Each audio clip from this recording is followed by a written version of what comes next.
Welcome to dynamic circuit. We're going to test Texen HMI using in a Lafer machines. It's originally unable to power on. The display is you cannot see anymore. After we repair, you can see here the display is very clear. We're going to try the touches.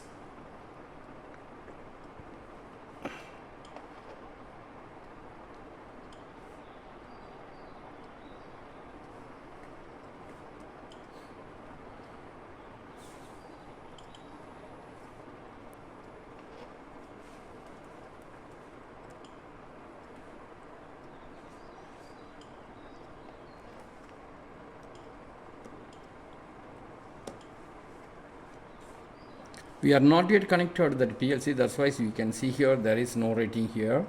After once you connected that PLC and the systems, every rating will be shown. Successfully we have repaired a Lafer machine HMI display using in textile industries. Please visit for your industrial repair solutions dynamic circuit. Thank you very much for watching these videos.